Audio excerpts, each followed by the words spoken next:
Prime Minister Modi, why don't you take some questions from the freest press in the world? नमस्कार मित्रमैत्रिणींनो, आपले पंतप्रधान नरेंद्र मोदी यांचा हा video कालपासून प्रचंड व्हायरल होतो आहे.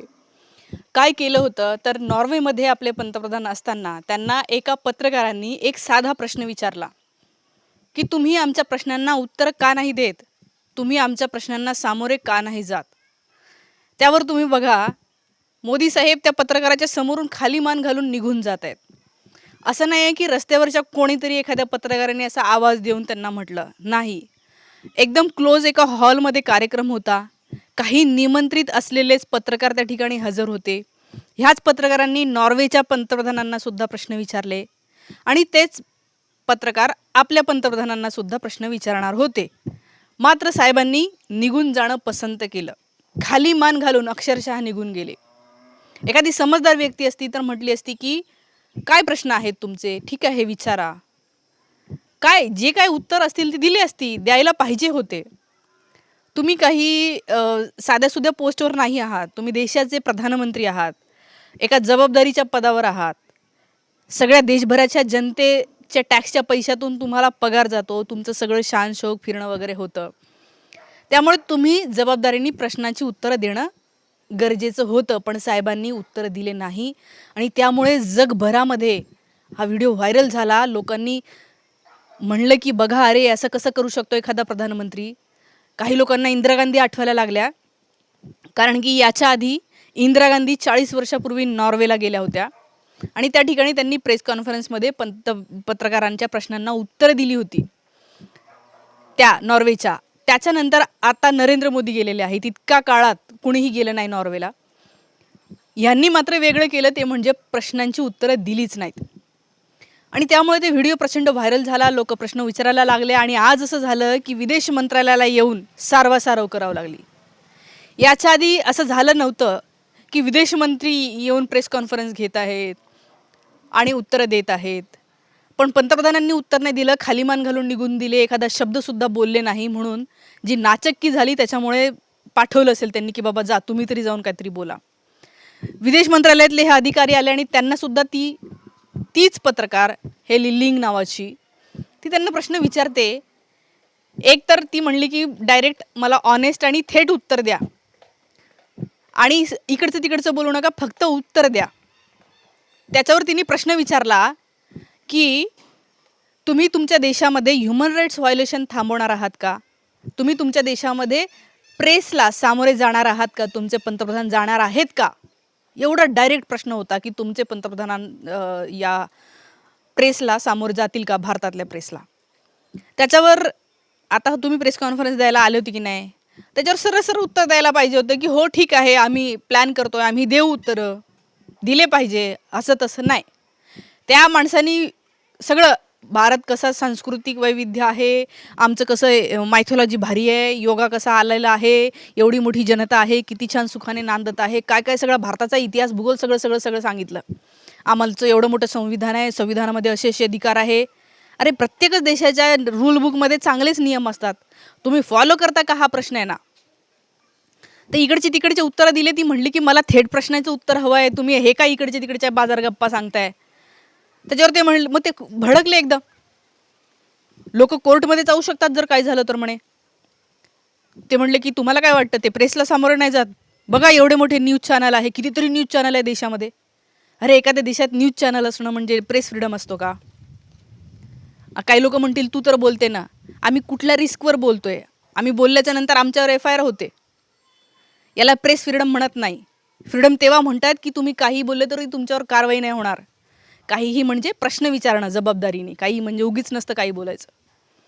देशाचे महत्त्वाचे प्रश्न विचारणं ही जबाबदारी आहे प्रत्येक नागरिकाची आणि ते विचारण्याचं स्वातंत्र्य असेल. समजा तुम्ही काही विचारा, तुमच्यावर EDची कारवाई होणार नाही, तुमच्यावर धाकदपटशा होणार नाही, तुमचे अकाउंट बंद होणार नाही, तुमच्यावर कारवाई होणार नाही, FIR होणार नाही, पोलिसांचे तुम्हाला फोन येणार नाही. असं जर का फ्रीडम असेल, आहे जर का होणार असेल, तर जास्तीत जास्त लोक बोलतील ना. आज आता मी बोलते, माझ्यावर FIR झालेली आहे, काही लोकांचे अकाउंट त्यांनी ब्लॉक करून टाकलेले आहेत, इंस्टाग्राम अकाउंट बंद करून टाकलेले आहेत. याला फ्रीडम नाही म्हणत. आम्ही कशाच्या याच्यावर, कारण आम्हाला कळते की नाही, पुढच्या पिढ्या पण इथे राहायला पाहिजे आणि साहेबांनी जसं सांगितलं होतं अच्छे दिन आणणार, काल म्हणले की दरिद्री की दलदल में फसेंगे. खूप अवघड काळात नेऊन ठेवलेलं आहे त्यांनी देशाला. मी तर म्हणेन खर्च कमीत कमी करा आणि पैसे सेव्ह करा. पुढचं वर्षभर फार डेंजर आहे. साहेबांनी स्वतःच सांगितलं परवा. त्यांनी केलेलंच आहे देशाचं तसं. सगळा पैसा जो आहे तो काही मोजक्या लोकांकडे पाठवलेला आहे, आमदार खासदारांकडे पाठवलेला आहे बास. तर ह्या स्थितीला देशाला आणलेलं असताना त्यांना प्रश्न विचारणं ही प्रत्येकाची जबाबदारी आहे आणि प्रेस फ्रीडम नाही आहे. तर सारवासारव करताना विदेश मंत्रालयांनी सुद्धा नीट उत्तरं दिले नाही या पत्रकाराला. या पत्रकाराला बदनाम करणं सुरू केलेलं आहे भाजपच्या IT सेलने.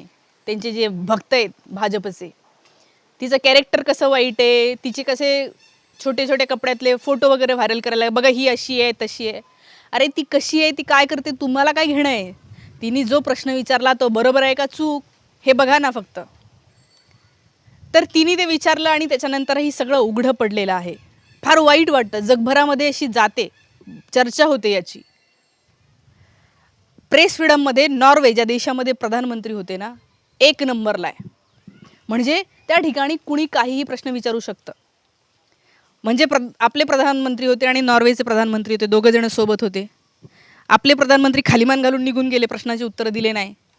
पण त्याच ठिकाणी नॉर्वेचा सिमिलर त्याच पोझिशनची व्यक्ती, तिथले मुखिया हे प्रेसला सामोरे गेले, प्रेस कॉन्फरन्स घेतली, पत्रकारांनी त्यांना प्रश्न विचारले. याला म्हणतात प्रेस फ्रीडम. फ्रीडम आहे तिथे. पत्रकारांनी त्यांना सगळे खोचक प्रश्न विचारले, त्यांनी उत्तरं दिले. चुकलं असेल तर चूक झाली आमच्याकडून, आम्ही दुरुस्त करू असं म्हटलं. याला मानव असणं म्हणतात, ह्युमन बिईंग. ते नॉन बायोलॉजिकल नाही आहे, ते मानव आहेत. आणि त्यामुळे त्यांनी उत्तरं दिले. आणि एवढंच नाही, त्यांनी पत्रकारांनी हेही सांगितलं की हो, आम्ही आणि युरोपमधले अनेक देश, आम्हाला चिंता वाटते, भारतामध्ये ह्युमन राईट्सचं व्हायलेशन होतं आहे, प्रेस फ्रीडम नाही आहे. ह्युमन राईट्सचं व्हायलेशन किंवा मानवी अधिकार वर गदा म्हणजे काय, जे मनमानी पद्धतीने लोकांचे घरं पाडणं चाललेलं आहे, मनमानी पद्धतीने दुकानावर बुलडोजर चाललेला आहे, मनमानी पद्धतीने सगळी लूटमार चाललेली आहे, काहीही चाललेलं आहे या देशामध्ये. रस्त्यावर त्या पुण्यामध्ये कोयता गँग ॲक्टिव्ह आहे, कधी काही कोणी उतरतं आणि काहीही करतं, सगळीकडे म्हणजे असं चाललेलं आहे. ह्याला म्हणतात मानवी अधिकाराचं उल्लंघन.